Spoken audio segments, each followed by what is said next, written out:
Dear students, a very warm welcome to all of you in my today's lecture of business statistics.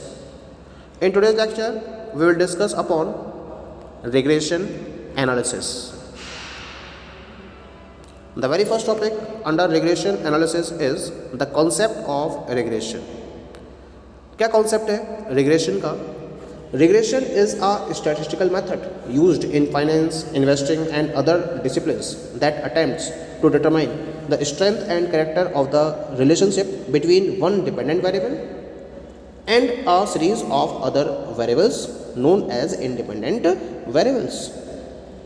यानी कि statistics का सबसे important method रहता है regression, जिसको हम फाइनेंस, इन्वेस्टमेंट और अदर फील्ड्स में यूज़ करते हैं. और पर्पस क्या होता है इसका?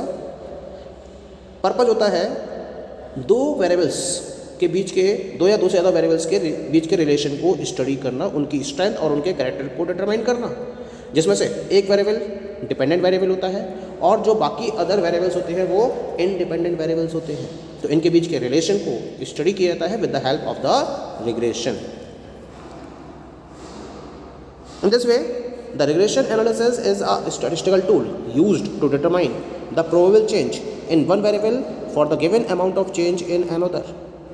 This means the value of the unknown variable can be estimated from the known value of another variable. यानी कि statistical tool में regression analysis का main use क्या होता है कि अगर एक variable में चेंज हो रहा है तो उसकी वजह से दूसरे वेरिएबल में कितना चेंज हो रहा है इसको प्रॉपर्ली डिटरमाइन करना. इसके साथ साथ अगर हमें एक वेरिएबल की वैल्यू पता है तो उसके बेसिस पर हम ये भी पता कर सकते हैं कि दूसरे वेरिएबल की वैल्यू कितनी होगी. ये केवल और केवल रिग्रेशन एनालिसिस के बेसिस पर ही पता किया जा सकता है. Now we talk about some of the definitions of regression. The very first definition is according to Morris Hamburg. According to him, the term regression analysis refers to the methods by which estimates are made of the values of a variable from a knowledge of the values of one or more other variables and to the measurement of the errors involved in this estimation process. यानी कि जब हम regression analysis की बात करते हैं तो ये वो particular method होता है जिसमें हम different other variables की value पता होने के बाद एक वेरिएबल की वैल्यू को एस्टिमेट कर सकते हैं और उसके साथ साथ एस्टिमेशन प्रोसेस में जो भी एरर्स इन्वॉल्व रही हैं उनको भी एस्टिमेट कर सकते हैं. Next definition is according to Ya Lun Chou. According to him, regression analysis attempts to establish the nature of the relationship between variables, that is to study the functional relationship between the variables and thereby provide a mechanism for prediction or forecasting. एक कुल मिला के जो regression analysis है उसके help से हम क्या करते हैं, डिफरेंट वेरिएबल्स जो रिलेटेड वेरिएबल्स हैं उनके बीच में रिलेशनशिप को एस्टेब्लिश करते हैं और उसके बेसिस पर हम उन वेरिएबल्स के फंक्शनल रिलेशनशिप को भी स्टडी करते हैं और इसके साथ साथ हम प्रेडिक्शन या फोरकास्टिंग की मैकेनिज्म को भी सेटअप कर लेते हैं. तो फोरकास्टिंग का जो बेस है वो है रिग्रेशन. तो कोई भी ऑर्गेनाइजेशन जब फोरकास्टिंग की प्रोसेस में इन्वॉल्व होती है उसके लिए वो रिग्रेशन इक्वेशंस का ही यूज़ करती है, रिग्रेशन एनालिसिस का ही यूज़ करती है. That is clear. Now we move to the next topic. This is the difference between correlation and regression. Actual में है क्या?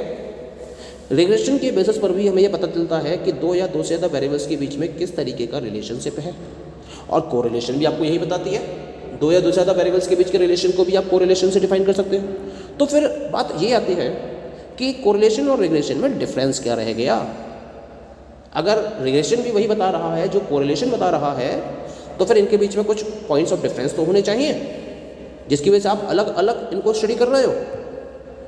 The very first difference is the correlation coefficient measures the degree of relationship between variables, say x and y, whereas the regression analysis studies the nature of relationship between the variables. तो correlation coefficient तो केवल और केवल दो variables के बीच के degree of relationship को define करता है कि हाई डिग्री ऑफ कोरिलेशन है, लो डिग्री ऑफ कोरिलेशन है, एवरेज डिग्री ऑफ कोरिलेशन है या नो कोरिलेशन है। लेकिन रिग्रेशन एनालिसिस के बेसिस पर हम दोनों वेरिएबल्स के बीच के नेचर ऑफ रिलेशनशिप को भी डिफाइन कर सकते हैं। ये सबसे बड़ा बेनिफिट होता है रिग्रेशन एनालिसिस का। दूसरा डिफरेंस क्या है? Next difference is correlation coefficient does not clearly indicate the cause and effect relationship between the variables. यानी कि कोरिलेशन कोफिशिएंट के बेसिस पर हम दो वेरिएबल्स के कॉज एंड इफेक्ट रिलेशन को डिफाइन नहीं कर सकते हैं। यानी कि हम सर्टेनिटी के साथ में ये नहीं कह सकते कि दो वेरिएबल्स में से कौन सा कॉज और कौन सा इफेक्ट को डिफाइन कर रहा है। लेकिन रिग्रेशन एनालिसिस में ये क्लियरली डिफाइन किया जाता है कि कॉज एंड इफेक्ट रिलेशनशिप में कौन सा वेरिएबल कॉज है और कौन सा वेरिएबल इफेक्ट को डिफाइन कर रहा है। तो ये दो मेन डिफरेंसेस रहते हैं कोरिलेशन और रिग्रेशन के बीच में। That is clear. चलिए अब आगे बात करते हैं हम रिग्रेशन लाइंस की। क्या होती है regression lines? The regression line is the line that best fits the data such that the overall distance from the line to the points plotted on a graph is the smallest, or in other words, a line used to minimize the square deviation of the prediction is called as the regression line. यानी कि वो particular line जो दिए हुए data को best way में fit करती है, जिससे कि ग्राफ पर जितने भी पॉइंट्स प्लॉट किए गए हैं उनकी लाइंस से डिस्टेंस स्मॉलेस्ट हो, कम से कम हो, तो हम ऐसी लाइन को रिग्रेशन लाइन का नाम देते हैं। क्योंकि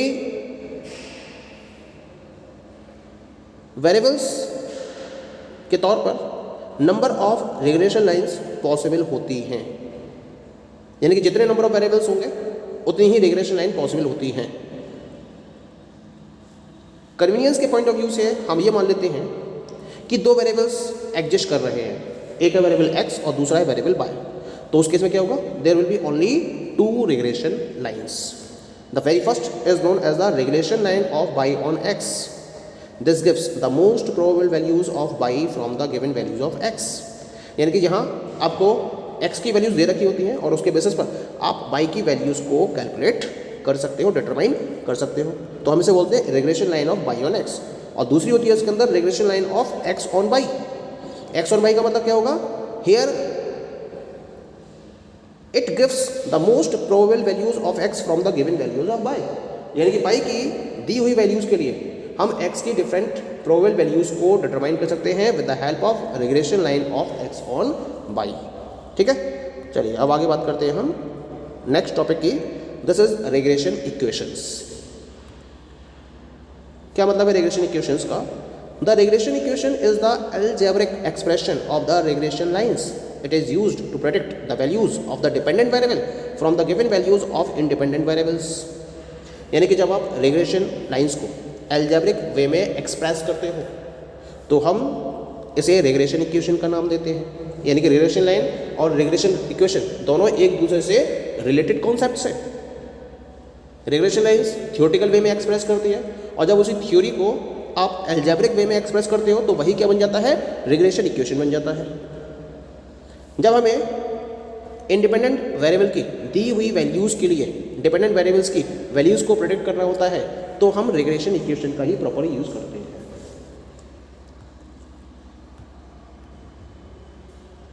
क्योंकि दो टाइप की रिग्रेशन लाइंस होती हैं, एक तो होती है x ऑन y और y ऑन x। इसी वजह से यहाँ कुल मिला के दो ही टाइप के रिग्रेशन इक्वेशंस भी होंगी। कौन कौन सी? पहले ये regression equation of y on x और दूसरी होगी regression equation of x on y। ठीक है, तो पहले हम बात करते हैं about the regression equation of y on x की।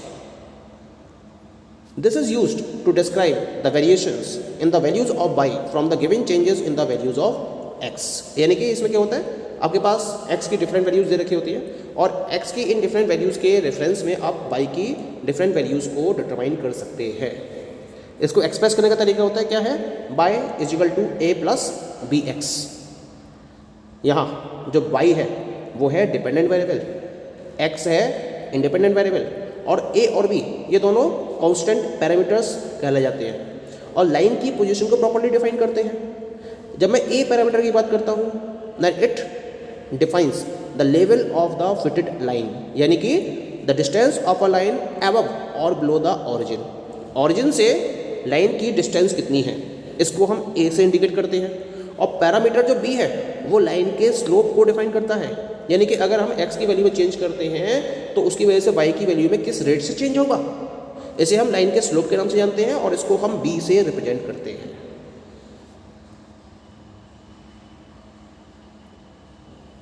अब अगर हमें इन ए और बी की वैल्यूज़ को कैलकुलेट करना हो तो इन ए और बी की वैल्यूज़ को डिटरमाइन करने के लिए हम दो अलजेब्रिक इक्वेशंस का यूज़ करते हैं। कौन कौन सी हैं? ये दोनों इक्वेशंस हैं।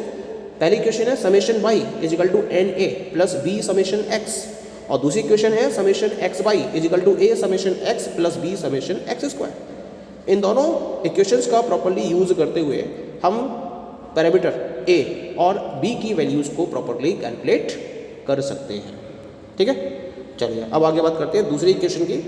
And the second regression equation is the regression equation of x on y. क्या है regression equation of x on y? This is used to describe the variations in y from the given changes in the value of x. यानी कि अगर x की value में, यानी कि अगर हमें x की डिफरेंट वैल्यूज़ को कैलकुलेट करना हो y की दी हुई वैल्यूज़ के लिए, तो हम regression equation of x on y को फोकस करते हैं।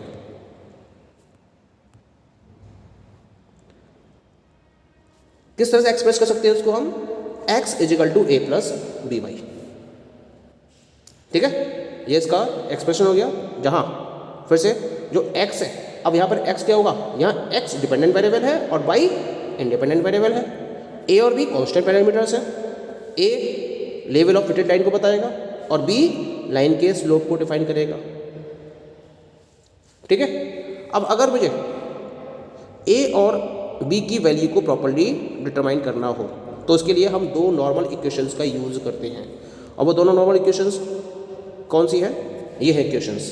पहली होगी summation x is equal to n a plus b summation y, और दूसरी है summation x y is equal to a summation y plus b summation y square. तो इन दोनों नॉर्मल इक्वेशंस को फॉलो करते हुए इन्हें सॉल्व करेंगे हम, और सॉल्व करने के बाद ए और बी पैरामीटर्स की वैल्यूज़ को डिटरमाइन कर लेंगे, और फिर इसे हम x is equal to a plus b y equation में रख के एक्स और वाई के रिलेशन को प्रॉपर्ली डिफाइन कर लेंगे। फिर उसके बाद हम वाई की जो वैल्यूज़ रखेंगे उसके करेस्पॉन्डिंग एक्स की वैल्यू हमें पता चलती चली जाएगी। Okay, so this is all about the regression analysis. Thank you.